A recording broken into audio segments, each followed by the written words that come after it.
Customers bank locker का इस्तेमाल इसीलिए करते हैं ताकि उनका कीमती सामान सुरक्षित रहे।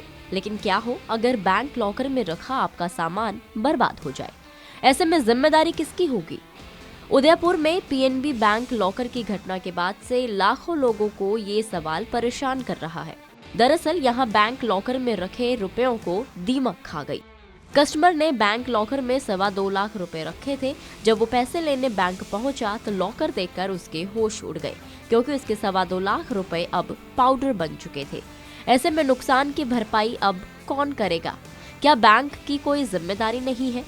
दीमक वाली घटना पहली या आखिरी नहीं है। इससे पहले भी बैंक लॉकर में चोरी होने या फिर बाढ़ में लॉकर रूम में पानी भर जाने या आग लगने की घटनाएं सामने आती रही हैं। ऐसे में आपके लिए ये जानना जरूरी है कि क्या इस संबंध में बैंक की कोई जिम्मेदारी है? क्या बैंक आपका पूरा पैसा वापस करेगा? चलिए जानते हैं नियम क्या कहते हैं। देश में 1 जनवरी 2023 से नए लॉकर रूल्स लागू हो गए हैं। इन नियमों में ग्राहकों के लॉकर में रखे सामान की सुरक्षा को मजबूत किया गया है।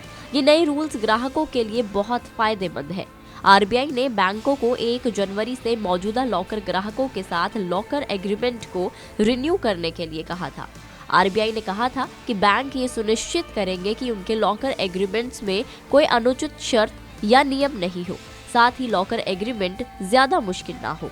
अगर बैंक की लापरवाही से लॉकर में रखे सामान को कोई नुकसान पहुंचता है तो बैंक को इसके लिए मुआवजा देना होगा। आरबीआई के नए रूल्स के मुताबिक बैंकों की जिम्मेदारी है कि वो लॉकर और बैंक परिसर की सुरक्षा के लिए सभी जरूरी कदम उठाए। बैंक को ये सुनिश्चित करना होगा कि आग, चोरी, डकैती या बिल्डिंग गिर जाने जैसी घटनाएं उनकी अपनी लापरवाही के चलते ना हो। आरबीआई के नए नियमों के मुताबिक बैंकों को लॉकर में रखे सामान को हुए नुकसान की जिम्मेदारी लेनी होगी। बैंक नहीं कह सकते कि नुकसान हुए सामान के लिए उनका ग्राहक के प्रति कोई उत्तरदायित्व नहीं है। बैंक के कर्मचारी की धोखाधड़ी के कारण नुकसान होता है तो भी मुआवजा देना होगा। ये मुआवजा लॉकर के सालाना किराए के 100 गुना तक होगा। अगर प्राकृतिक आपदा जैसे भूकंप, बिजली गिरने, तूफान या बाढ़ आदि के चलते लॉकर के सामान को नुकसान होता है तो बैंक की जिम्मेदारी नहीं होगी। ग्राहक की गलती या लापरवाही के कारण अगर लॉकर के सामान को नुकसान पहुंचता है तो भी बैंक की जिम्मेदारी नहीं होगी। हालांकि बैंकों को ऐसी आपदाओं से सुरक्षा के लिए सावधानी बरतने के निर्देश दिए गए हैं। चलिए अब ये जानते हैं कि दीमक लगने के मामले में क्या होगा। तो उदयपुर की पीएनबी ब्रांच में दीमक की घटना सामने आने के बाद ब्रांच के दूसरे लॉकर्स में भी दीमक होने की आशंका जताई जा रही है। ऐसा हुआ तो इससे बैंक की लापरवाही सिद्ध होगी। ऐसे में बैंक को नुकसान या मुआवजा देना पड़ सकता है। बैंक मैनेजर का कहना है कि उन्होंने इस घटना के बारे में अधिकारियों को जानकारी दी है, लेकिन लॉकर में दीमक कैसे लगी इसके बारे में अभी बैंक अधिकारी कुछ नहीं बता पा रहे हैं।